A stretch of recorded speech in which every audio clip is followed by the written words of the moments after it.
कौम, हमारी कम्युनिटी के साथ इंसाफ हो जाएगा, जस्टिस हो जाएगा। आगे बढ़ेंगे। जम्मू कश्मीर पीडीपी के तर्जुमान वरिंदर सिंह सोनू ने पार्टी सरबराह महबूबा मुफ्ती के उस बयान का दिफा किया है जिसमें महबूबा मुफ्ती ने आर्टिकल 370 की बहाली तक इलेक्शन नहीं लड़ने का ऐलान किया था। जम्मू में न्यूज 18 से बात करते हुए सोनू ने कहा कि महबूबा मुफ्ती पहले ही अपना मौक़िफ़ वाज़ेह कर चुकी हैं और इस फैसले पर पूरी पार्टी उनके साथ है। पीडीपी चीफ महबूबा मुफ्ती ने फिर एक बार कल बयान दिया। उसमें उन्होंने कहा है कि वो तब तक चुनाव नहीं लड़ेंगे जब तक कि धारा 370 फिर एक बार रेस्टोर नहीं किया जाता जम्मू कश्मीर में। इस पर बीजेपी ने उनकी चुटकी ली है और कहा है कि महबूबा मुफ्ती पहले ही अब ग्राउंड छोड़ के भाग गई हैं और क्योंकि उनको पता है कि वो हारने वाली है। इस पर बात करने के लिए पीडीपी का रिएक्शन लेने के लिए हमारे साथ हैं स्पोक्स पर्सन पीडीपी और सीनियर लीडर वीरेंद्र सिंह सोनू।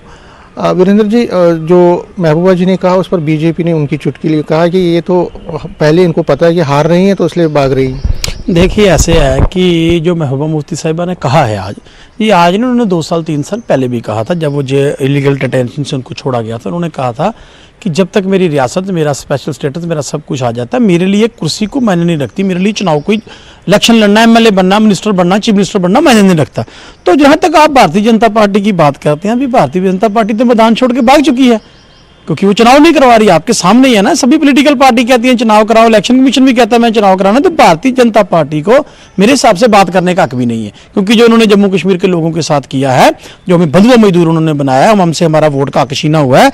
अगर भारतीय जनता पार्टी वाकई सब समझती है कि सब कुछ ठीक है तो चुनाव कराएं तो आ जाए मैदान में। तो बाकी महबूबा मुफ्ती साहिबा ने जो कहा है वो उनका एक है कि जो हमारी स्पेशल आइडेंटिटी, जो हमारा स्टेटस, जो हमारे हक हुकम से छीने गए हैं, हम उसकी बहाली चाहते हैं। हमने पहले बहुत दफा कहा है अगर हमें कुर्सी का लालच होता तो भारतीय जनता पार्टी की बात तब मान के सरकार में शामिल रहते ना। हमें कुर्सी का कोई लालच नहीं है, हमारा प्यार जम्मू कश्मीर के लोगों के साथ है और जो जम्मू कश्मीर के हक हुकूक छीने गए हैं उनकी लड़ाई जो है उनके बहाल होने तक हम लड़ते रहेंगे। लेकिन आपको नहीं लगता है अगर महबूबा जी चुनाव नहीं लड़ेंगी या फेस नहीं बनेगी पार्टी का, इस तरह उमर साहब ने कहा नेशनल कॉन्फ्रेंस में, वो भी चुनाव के ज्यादा मूड में नहीं दिख रहे, तो अब जो अपोजिशन वो तो स्ट्रांग होनी चाहिए, तभी तो आप बीजेपी को रोक सकते हैं। आप कैसे रोकेंगे जब आपके जो मेन फेसेस हैं वो ही पीछे रहेंगे? देखिए, ऐसे है कि पार्टी पूरी तैयार है। महबूबा मुफ्ती साहिबा ने कहा है उन्होंने लड़ना, पार्टी तो तैयार है, पार्टी का कैडर तैयार है, पार्टी के पास लीडर है, पार्टी तो पूरी चुनाव के लिए तैयार है। लेकिन मैं तब भी ये कहता हूँ भट्ट साहब, ये बातें तो तब होगी ना जब चुनाव की बात कोई करेगा।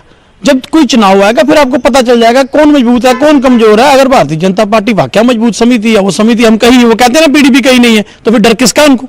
फिर चुनाव कराए। अगर वही जम्मू कश्मीर में सब कुछ है, चुनाव करा लेना भाई, कराते क्यों नहीं है? इसी से उनको समझना चाहिए आपको कि उनको डर किस चीज का है। सो ये बातें जो है, हम ये कहते हैं कि हमारा स्पेशल स्टेटस जो 5 अगस्त 2019 को हुआ है, जो हमसे छीना गया, रियासत को यूटी में बदला गया, 2 टुकड़े किए गए, हमारी शनाख्त हमसे छीनी गई, हम उसकी लड़ाई के लिए वचनबद्ध हैं। और मैंने पहले भी कहा कुर्सी हमारी प्रायोरिटी नहीं है। अगर कुर्सी हमारी प्रायोरिटी होती तो हम तो बीजेपी के साथ 3 सालों सरकार चला सकते थे, लेकिन हमने जब उनकी बात नहीं मानी तो वो सरकार जारी नहीं चली गई। तो जम्मू कश्मीर के लोगों पर ऐसी 100 सरकारें कुर्बान, लेकिन अपना हक जो है वो हमें पूरी उम्मीद है with in the constitution of India हमें मिलेगा और हम उसके लिए लड़ाई जदोजहद करते रहेंगे। न्यूज़ 18 से बात करने के लिए शुक्रिया। वीरेंद्र सिंह सोनू, स्पोक्स पर्सन पीडीपी, साहब कह रहे हैं कि जो महबूबा जी ने कहा है उसमें कोई नई बात नहीं है और इनका ये भी कहना है कि अगर बीजेपी को लगता है कि वो स्ट्रांग है, ताकतवर है, तो उनको इलेक्शन यहाँ पे करवानी चाहिए, असेंबली इलेक्शन करवानी चाहिए। उसके बाद ही पता चलेगा कि कौन ताकतवर है और कौन सियासी तौर पर कमज़ोर है। कैमरामैन बंटी के साथ में समीर भट्ट, न्यूज़ 18 जम्मू। बीजेपी के सीनियर लीडर सुनील शर्मा ने पीडीपी सरबराह